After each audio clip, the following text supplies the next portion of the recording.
ये बुत न तुम्हें फायदा पहुंचा सकते हैं न नुकसान। अगर तुम न माने तो अल्लाह का अजाब आएगा।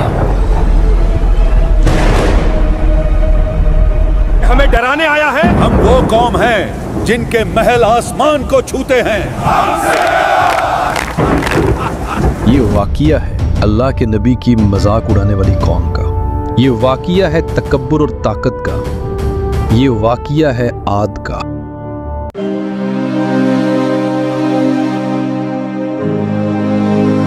रेगिस्तान की उस अजीम सरजमीन पर जहाँ हवा भी सरगोशी करती थी, कभी एक कौम आबाद थी, कौम आद। अल्लाह ने उन्हें जिस्मानी ताकत दी, लंबा कद, मजबूत बदन और ऐसी अक्ल कि उन्होंने पहाड़ों को तराश कर ऊंचे ऊंचे महल खड़े कर दिए। वो कहते थे, हमसे ज्यादा ताकतवर कौन है? उन्हें अपनी ताकत पर तकब्बुर होने लगा था। ये सल्तनत हमारी है और ये दुनिया भी। वक्त गुजरता गया और शैतान ने उनके दिलों में एक नया जहर घोल दिया। उन्होंने अल्लाह को छोड़कर पत्थरों के बुत बना लिए। उन बुतों को नाम दिए गए।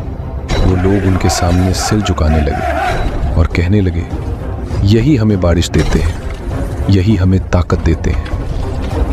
अल्लाह की दी हुई नेमतों को उन्होंने अपने हाथों से तराशे हुए बुतों के नाम कर दिया। अल्लाह को उनकी ये गुमराही पसंद नहीं आई, जिसके चलते अल्लाह ने उन्हीं में से एक सच्चे और अमानतदार इंसान को चुना, हज़रत हूद अलैहिस्सलाम। हज़रत हूद अलैहिस्सलाम ने उन्हें नरमी और दर्द से कहा, ऐ मेरी कौम, सिर्फ अल्लाह की इबादत करो, उसके सिवा तुम्हारा कोई माबूद नहीं। ये बुत तुम्हें ना नुकसान पहुंचा सकते हैं ना फायदा। हक को पहचानो और उसी की ओर लौट आओ, यही तुम्हारे लिए बेहतर है।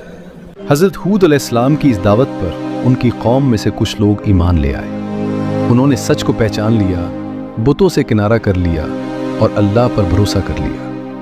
मगर ज्यादातर लोग अपने घमंड पर अड़े रहे। आप अलैहिस्सलाम ने उन्हें समझाया, तुम्हारी ताकत अल्लाह की दी हुई है। अगर तुम शुक्र करोगे तो वो और देगा, और अगर इनकार करोगे तो अजाब आएगा।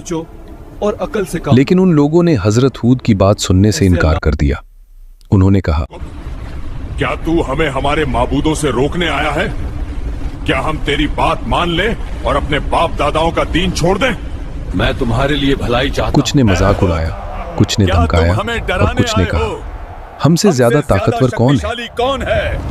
हजरत हूद अलैहिस्सलाम बरसों तक उन्हें समझाते रहे, दिन में, रात में, अकेले में, सबके सामने। लेकिन उन लोगों के दिल पत्थर बन चुके थे।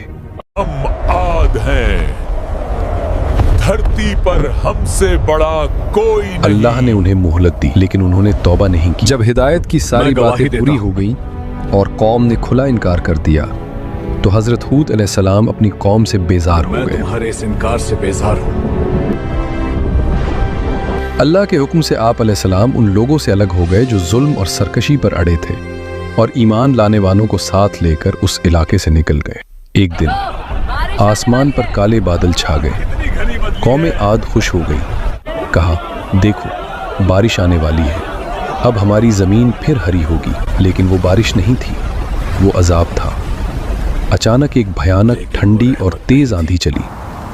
हवा ऐसी थी कि ताकतवर जिस्म भी खिलौने बन गए। ये आंधी 7 रातें और 8 दिन लगातार चलती रही। महल ढह गए, घमंड मिट्टी बन गया, और कौम आद ऐसे ख़त्म हो गई जैसे कभी थी ही नहीं। जब आंधी थमी तो सन्नाटा था, रेत थी और उजला हुआ इलाका। हज़रत हूद अलैहिस्सलाम और उन पर ईमान लाने वाले महफूज रहे। सबक साफ है, जब इंसान ताकत पर घमंड करता है, बुतों पर भरोसा करता है और अल्लाह के पैगाम को ठुकरा देता है, तो फिर महल, ताकत और कौमें सब मिट जाया करती हैं।